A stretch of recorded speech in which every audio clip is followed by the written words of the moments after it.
What is up, though, Lions fans? It's your boy Motor City Don P back once again.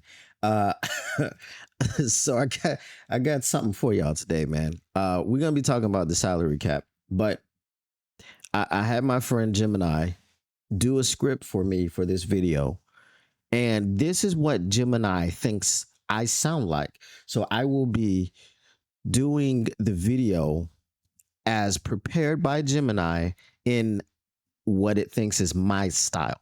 Okay. So buckle up, get ready, make sure you smash that like button. I mean, Hulk smash that like button. Make sure you share, make sure you subscribe because the Motor City Cats are back at it. We came to give you stats, not static. Whatever you do, make sure you keep your Lions news pragmatic. Let's go ahead and get into it. All right. As I said, I'm going to be reading from this. This is not how I normally speak, but this is what Gemini thinks. All right, y'all ready? All right. Yo, what is up, though, Lions fans and everybody else tuning in? It's your boy, Motor City Don P, back in the lab. And today, man, we got to talk about something that gets thrown around more than a Stafford no-look pass, the NFL salary cap. I hear y'all. Don P, what in the Honolulu Blue Blazers is this thing? Is it why we can't just sign every all-pro? Look, it ain't as scary as facing Aaron Donald with a rookie center, I promise. It's just the NFL's way of trying to keep the billionaires from just buying championships. You know what I mean? So today, we're chopping it up Don P style. No fancy accountant talk, just real talk for the real fans. We're going to make this thing make sense. Let's get it. You can see where this is going. You can already see where this is going. It's going off the rails. All right. For the first segment, we want to talk. So, what the heck is this salary cap thing anyway? So, all right, let's rip the band-aid off. The salary cap at its core is just a big old spending limit. Every single team in the league, yeah, even in Packers, unfortunately, gets the same amount of cash they can throw at player salaries each year. Think of it like your household budget, but instead of paying Detroit Thomas Edison, you're paying your star defensive end. And where does this number come from? The league's pockets. All that TV money, them jersey sales. Shout out to everyone rocking that Hutch jersey. Again, I didn't say that. That's Gemini, okay? I didn't say that. All right, ticket stubs, it all goes into a big pot and the cap is figured out from that. So if the NFL is making bank, the cap goes up. Simple, right? The whole point, and some folks argue if it really works, is to stop one rich owner from just hoarding all the talent. Keeps things spicy, makes GMs earn their paycheck. It's about parity, or at least that's the sales pitch. Player deals and the cap, making it fit. Okay, so there's a limit. Now, how do those fat player contracts squeeze under it? Every single dime a player makes, base salary, that big old signing bonus, other little kickers, it all counts against that team's cap for the year. But here's where the front office gurus, your Brad Holmes types, get their wizard hats on. A dude might sign a $100 million deal, but it ain't necessarily $20 million a year on the cap for 5 years. Nah, man. That signing bonus, often they spread that bad boy out over the life of the contract for cap math. Even if the player got a nice direct deposit the day he signed, it's all about that cap hit. It's like a game of Tetris, trying to make all them high-priced blocks fit without spilling over. Teams got to be slick with it, you feel me? I promise you, I promise you, this is Gemini. This is what AI thinks I sound like. Y'all can let me know in the comment section below if you think it's accurate. I don't even think I sound like this, but hey. All right. Dead cap, the ghost of contracts past. All right. Now for a term that sounds like something out of a horror movie. Dead cap or dead money. And let me tell you, it can be a nightmare for a GM.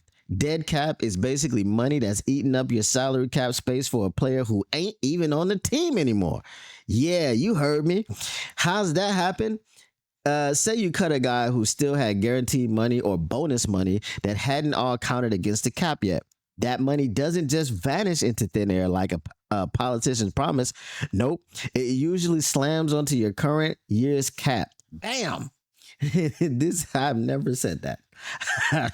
This is why you see teams hesitate to cut a big name player sometimes, even if he's playing like he left his talent on the team bus. That dead money hit can cripple your spending power. It's the price you pay for past decisions. A little reminder. Uh, a little reminder from football. All right. Incentives. Show me the money if you earn it. Now, contracts ain't always just straight cash, homie. You got incentives, bonuses for hitting certain numbers, X amount of touchdowns, X amount of sacks, playing a certain percentage of snaps, making the Pro Bowl, if anyone still cares about that game. So, how does that mess with the cap? Again, all of this, I am not adding anything. I am not adding anything. All right. Good question. They split them into likely to be earned, or LTBE, for the cool kids, and not likely to be earned in LTBE.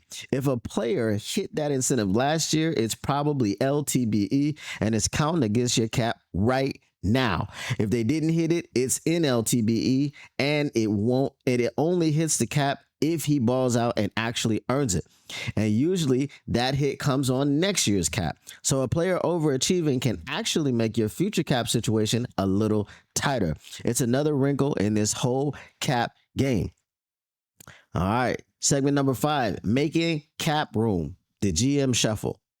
So your team's jammed up against the cap tighter than a new pair of cleats, but there's a stud free agent out there, or you got to sign your draft picks. There's a stud free agent out there. Maybe his name is Trey Hendrickson. Maybe not. He's not a free agent. You'd have to trade for him. I did just add this. Okay. You can tell when I'm adding something. All right. Or you got to sign your draft picks. What's a GM to do? This is where you hear about, it says bout, B-O-U-T, bout. It says bout. All right. Restructuring deals or creating cap space. It's the GM shuffle. One classic move, take a chunk of a player's base salary for this year and turn it into a signing bonus. Then, like we said, you can spread that bonus hit over the rest of his contract years. Boom. Again, I've never said that. Bam and boom, that's not my thing. All right. Lower cap hit this year gives him breathing room. But, and this is a big but, it means his cap hits are going to be fatter in the future. It's pushing the pain down the road. Know what I'm saying? Sometimes you got to do it, but it can catch up to you. They can also try to get players to take a pay cut. Good luck with that. Extend deals to spread money out, or the tough one, cut players and deal with that dead cap. All right, we got one more thing. Let's see. It is the void years. All right. Okay, you want more? You got more. Your boy Motor City Don P is back, and we ain't done cooking with this salary cap gumbo. I didn't say any of this. There's another little piece of voodoo that GMs use to play with the numbers, and it's called void years. Sounds kind of spooky, right? Like something out of a sci-fi flick. This is the Phantom Menace of contracts. All right. So we talked about dead cap. That goes to players past biting you in the backside. Now let's get into something even sneakier GMs do to kick the can down the road. Void years. Now, what in the Sam Hill are void years? I'm telling you, this ain't me. Are these years where players just like don't show up? Nah, not exactly. Think of them as fake years, dummy years tacked on to the end of a contract. The player ain't playing in those years. He's probably on a beach somewhere, or maybe even playing for another team. So why the heck are they there? It all comes back to that signing bonus, baby. Remember how we said they spread that bonus money out over the life of the contract to lower the cap hit each year. Well, if you add, say, 3 void years onto a 2-year actual deal, guess what? You can now spread the bonus money over 5 years instead of 2 for cap purposes. Math. It makes that yearly cap hit look way smaller.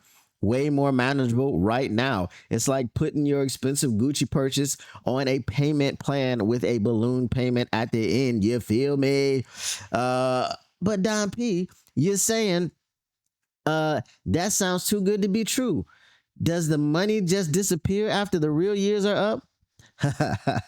It says chuckles. So I got chuckles. Oh, you know better than that. This is the NFL. Ain't nothing free. When those void years hit and the contract officially voids, all that remaining bonus money that you push into those fake years comes crashing down onto your salary cap. Acceleration. It's like cap bomb going off. So teams use void years to win now, to free up cash now, to sign that big free agent now. But that bill always comes due. It's another one of them high wire acts GMs are doing. Sometimes it works out. You win a Super Bowl and nobody cares about the future cap pain.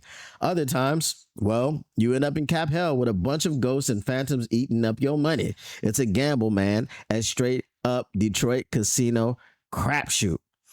All right. So I gotta read the conclusion.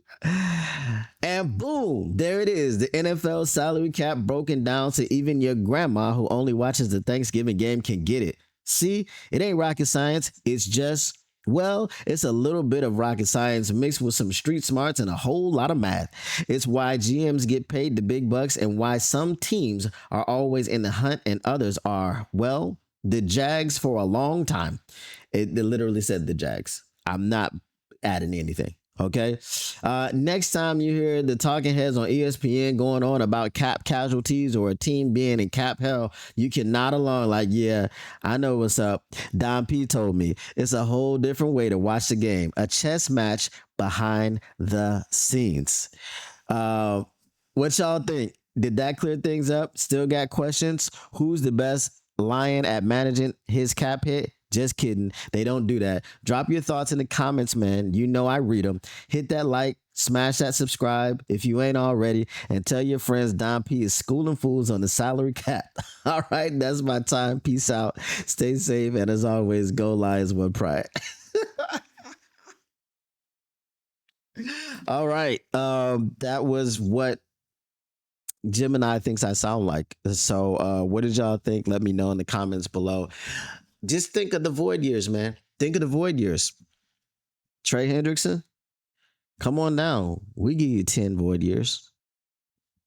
I'm saying, if you can get freaky with the void years like that, I'm saying, do some, what is it, Andres Galarraga, or what's his name? Mariano Rivera, who was getting paid by the Yankees for 40 years or something like that. Hey, man, I'm just saying. I don't know how far ahead that you can push void years in the NFL, but I mean, if you can, why not? Hit him up with 10 void years. And tell Trey Henderson to come on through. Holla at you, boy. All right. The Motor City Cats are back at it. We came to give you stats, not static. Whatever you do, make sure you keep your Lions news pragmatic. And we are out. Peace. What up, though, Lions fans? It's your boy, Motor City Don P here. Listen, if you want to continue keeping your Lions news pragmatic, if you want to keep getting the stats and not none of that static, make sure you smash that like button. Make sure you subscribe. Make sure you share and let everybody know what's going on around here. And turn on your notifications, because how else would you know that we're up in here keeping your Lions news pragmatic? Appreciate you once again, and we are out. Peace.